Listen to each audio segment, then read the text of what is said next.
बिस्मिल्लाहिर्रहमानिर्रहीम। अस्सलाम वालेकुम।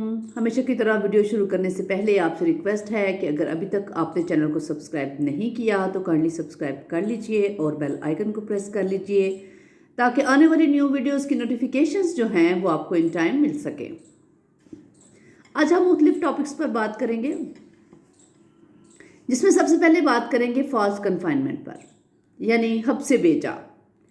किसी शख्स को गैर कानूनी तौर पर उसकी आज़ादी से महरूम करना, ख़ां तवील मुद्दत के लिए हो या थोड़ी मुद्दत के लिए हो, हब्से बेजा कहलाता है।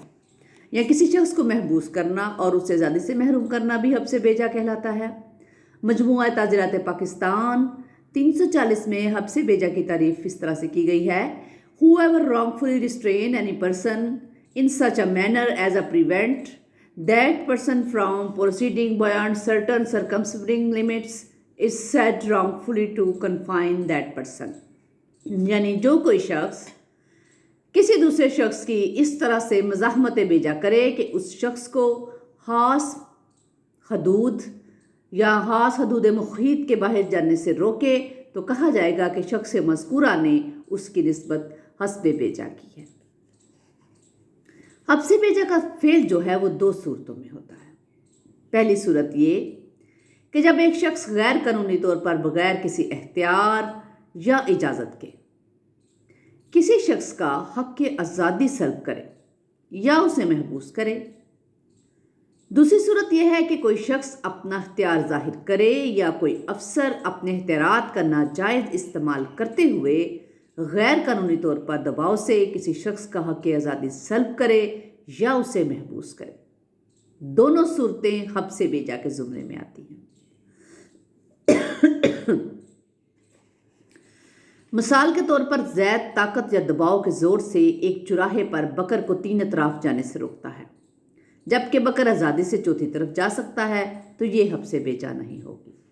अलबत्ता अगर ज़ैद उसे चारों तरफ जाने से रोके या तीन तरफ जाने से रोक कर चौथी तरफ जाने पर ज़बरदस्ती मजबूर करे, हालांकि उस तरफ बकर ना जाना चाहता हो, तो फिर ये हब्से बेजा होगी। इसी तरह बशीर ताहिर को एक कमरे में बंद करके उसकी आज़ादी सल्ब कर लेता है। ताहिर के पास बाहर निकलने का कोई रास्ता या जरिया नहीं है, तो बशीर हब्से बेजा के फेले नाजायज़ का मुर्तकब ठहरेगा। अलबत्ता ऐसी सूरत में ताहिर ताकत इस्तेमाल करके आज़ादी हासिल कर सकता है और बशीर के खिलाफ हब्से बेजा की कार्रवाई अमल में ला सकता है। अगर आज़ादी सल्ब करने का किसी जवाज़ के तहत हो, तो फिर ये हब्से बेजा नहीं होगा। एक शख्स अदालती वारंट पर अमल करते हुए एक शख्स को गिरफ्तार करता है, या एक कांस्टेबल समझता है कि फ़लाँ शख्स ने कोई जुर्म किया है और उसे गिरफ्तार कर लेता है, ये हब्से बेजा नहीं है।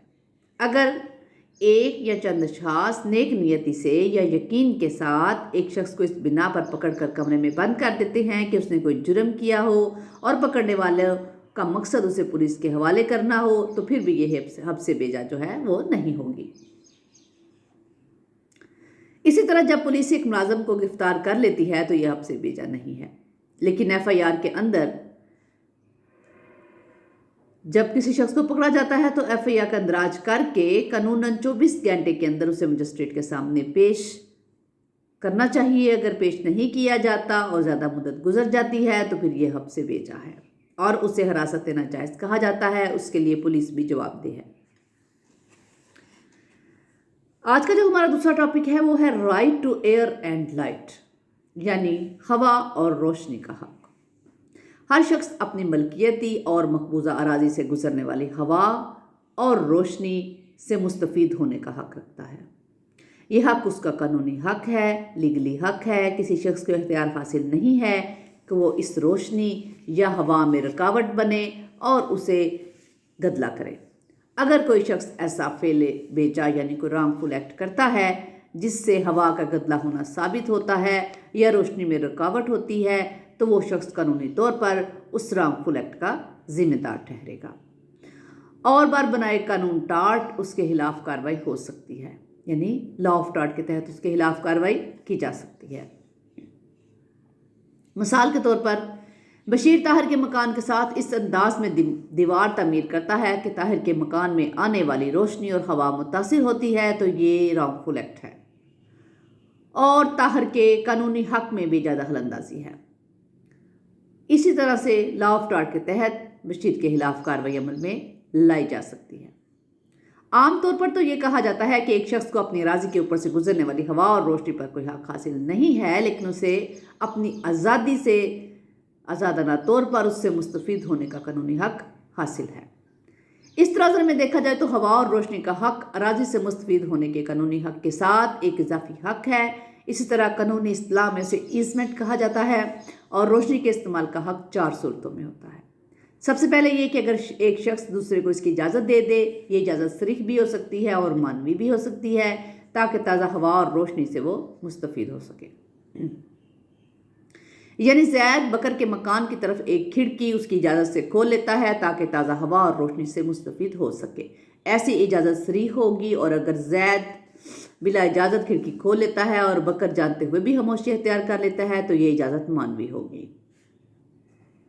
دوسری بات، معاہدہ کی روح سے بھی 2 اشخاص یا 2 سے زیادہ اشخاص ہوا اور روشنی سے مستفید ہونے کے لیے خود کو چند شرائط یا طریقہ کار پر پابند کر لیتے ہیں۔ تیسری بات کہ قدیم عرصہ سے یعنی کافی عرصے سے اگر کسی خاص طریقے سے روشنی اور ہوا کے حق سے مستفید رہا جائے تو ایک رسم کے طور پر یہ حق وجود میں آ جاتا ہے اور قدامت کی بنا پر ہوا اور روشنی سے مستفید ہونے کا حق استعمال ہوتا رہتا ہے۔ اسی طرح کسی خاص حکم کے تحت بھی ہوا اور روشنی کے حق کا استعمال جو ہے وہ وجود میں آتا ہے۔ بہرحال اراضی سے آزادانہ مستفید ہونے کے حق کے ساتھ اضافی حق کے طور پر ہوا اور روشنی سے مستفید ہونے کا حق بھی تسلیم شدہ ہے، اور کوئی بھی شخص جو اس قسم کے حق میں اپنے کسی رانگ فل ایکٹ کی بنا پر رکاوٹ پیدا کرے گا وہ ذمہ دار ٹھہرے گا اور متاثرہ شخص اس کے خلاف لا آف ٹارٹ کے تحت کارروائی حاصل کرنے کا اختیار رکھتا ہے اور وہ اس کا چارہ کار استعمال میں لا سکتا ہے۔ آج کا جو تیسرا ٹاپک ہے وہ ہے سلینڈر آف گڈس، یعنی اشیاء سے متعلق اتہام یا خلاف حقیقت بیان۔ Slander of goods means a false statement disappearing a man's good published maliciously and causing him special damage۔ وہ کہتا ہے کہ اشیاء سے متعلق اتہام یا خلاف حقیقت بیان سے مراد ایسا جھوٹا بیان ہے جو کسی دیگر شخص کی اشیاء کی تحقیر کر کے، اس کی برائیاں بیان کر کے یا اس کو برا بنا کر اسے خاص نقصان پہنچانے کی غرض سے کینہ دل میں رکھتے ہوئے شائع کیا جائے۔ اگر کوئی شخص بلا وجہ محض عداوت، کینہ، بغض یا حسد کی خاطر زبانی طور پر یا تحریری طور پر کسی چیز سے متعلق غلط بیانی کرے تاکہ اس چیز کا مالک ناجائز طور پر مالی نقصان اٹھائے تو یہ اشیاء سے متعلق اتہام یا خلاف حقیقت بیان کہلائے گا۔ ایسی صورت پہ نقصان اٹھانے والا شخص مرتکب شخص کے خلاف لا آف ٹارٹ کے تحت کارروائی عمل میں لا سکتا ہے۔ اس کی شے پر بلا وجہ جو جھوٹا بیان دیا گیا ہے جس سے اس شے کی مارکیٹ ویلیو کم ہو کر رہ گئی ہے اور سیل پر برا اثر پڑا ہے اور بلا وجہ نقصان بھی اٹھانا پڑا ہے۔ زید مارکیٹ میں صابن فروخت کرتا ہے، بکر اس کے مقابلے میں ایک اور صابن تیار کرتا ہے اور زبانی یا تحریری طور پر بلا وجہ پروپیگنڈا کرتا ہے کہ زید کے صابن میں ایسا مواد ہے جس سے انسان کی جلد خراب ہو جاتی ہے، اور گاہکوں کا رجحان اس کے صابن کی طرف سے ہٹ کر اس کے اپنے صابن کی طرف ہو جاتا ہے۔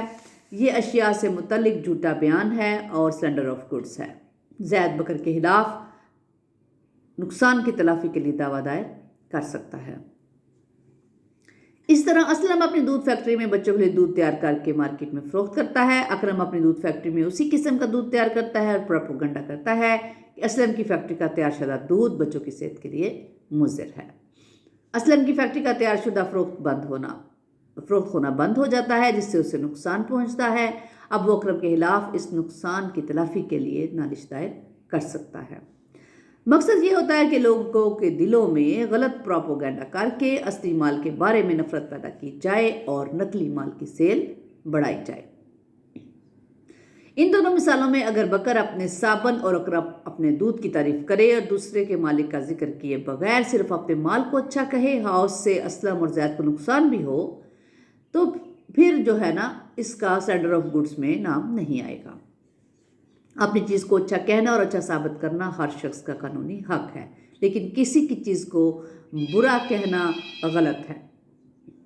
एक शख्स अगर एक अखबार में कोको कोला मशरूब के खिलाफ कोई तहरीर शाया कराए या प्रोपेगेंडा करे कि कोको कोला जो है वो मुज़र सेहत है और पीने से नुकसान होता है, तो ये रामफुल एक्ट है और लॉ ऑफ टॉर्ट के तहत कोको कोला कंपनी उस शख्स के खिलाफ कार्रवाई कर सकती है। अलबत्ता अगर ऐसा शख्स अपना मशरूब तैयार करे और ये कहे कि ये मशरूब दीगर मशरूब से बेहतर है, तो ये फिर खिलाफ हकीकत बयान जो है वो नहीं होगा, यानी ये फिर स्लैंडर ऑफ गुड्स के ज़ुमरे में नहीं आएगा। जुर्म के साबित करने के लिए मदई को इस किस्म का तहरीरी या ज़ुबानी या गलत बयानी साबित करना होगी, कीना, हसद, अदावत, बुग़्ज़ और नुकसान को भी साबित करना होगा, और बयान के बारे में आया सच्चा है या झूठा है उसका बर्डन ऑफ प्रूफ जो है वो मुदाला पर होगा। ये थे कुछ टॉपिक्स जो आपके साथ शेयर किए हैं। नेक्स्ट इंशाल्लाह न्यू टॉपिक के साथ आपकी खिदमत में हाजिर होंगे। अल्लाह ताला आपका और मेरा हामी नासिर हो और मुल्क पाकिस्तान पर और तमाम दुनिया पर रहम फरमाए। दुआओं में याद रखिएगा और चैनल को सब्सक्राइब कीजिएगा। शुक्रिया।